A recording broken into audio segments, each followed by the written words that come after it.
Hello teachers and to all who will be handling learners for this new school calendar, the 3-term calendar of DepEd. So ang nakita nyo po sa screen ay ang ating ginawang lesson plan for the opening block June 8 to 12, 2026. So ito po yung ating ihahandang lesson preparation.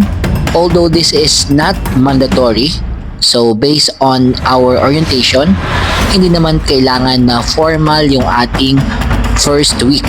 Kailangan ihanda lang natin ang ating mga learners. But then as teachers, hindi po tayo sanay na wala tayong lesson plan since gusto natin maayos palagi yung ating first day. So ngayon po, ang ipinapakita natin sa inyo ay ang ating personal na ginawa.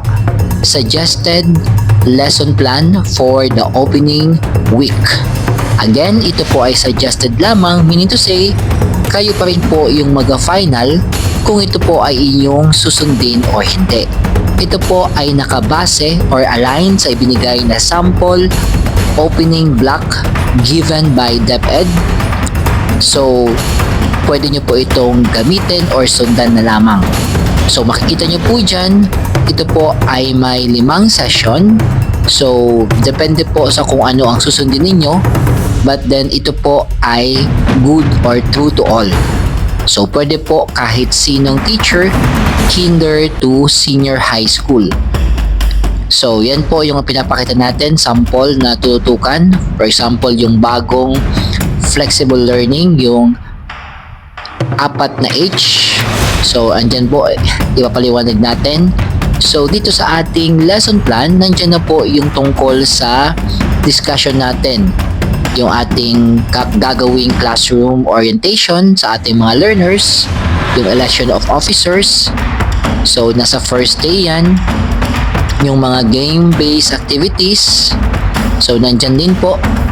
Then, sa second day, so, yung learning area orientation.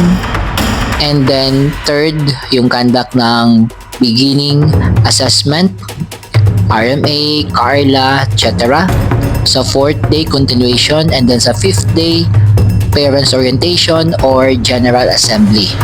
So, ito po ay naka-align sa ating ilaw format. So, kung makikita nyo po kanina, so ito po, ang pinapakita natin yung W sa ilaw, ways forward. So, yan po yung nilalaman. So, ito po ang halos assignment. So, yan po yung signatory sa baba. Common naman po yan.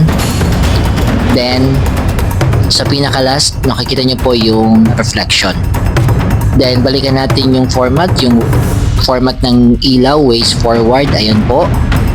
Then, yung A, assessment. Yung dati natin yung evaluation. Then, after the A or yung sa taas ng ating A, yung ating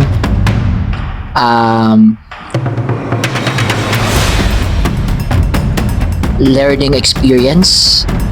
Okay? Sa learning experience, nandyan na po yung pre-lesson and then yung session flow. So, ito naman po ay halos parehas lang naman ng tinatawag nating lesson flow o yung ating lesson proper or. Okay? So, yung discussion. So, nandyan po yung tinatawag nating L sa ilaw, yung learning experience. So, yan po. Then, sa pinakataas, andyan na po yung I, yung intentions.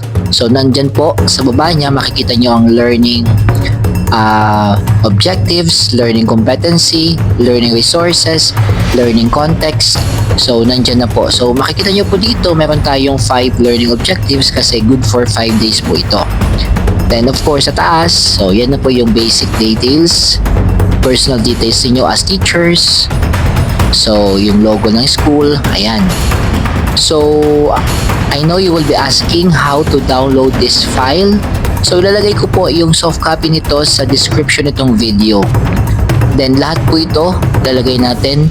Make sure lang po na nakuha nyo ang password na ipinakita ko kanina habang dinidiscuss ko po yung laman nitong lesson plan for the opening block. So, I hope if nakakatulong tayo, please leave your comment. Kung nakaabot ka sa part ng video na to, ibig sabihin tinapos mo halos, please just type your STO name para at least alam natin kung hanggang saan nakakaabot yung ating video. So I hope i-like po natin ang ating video and pwede nyo pong i-share para mas marami po yung makakita at matulungan.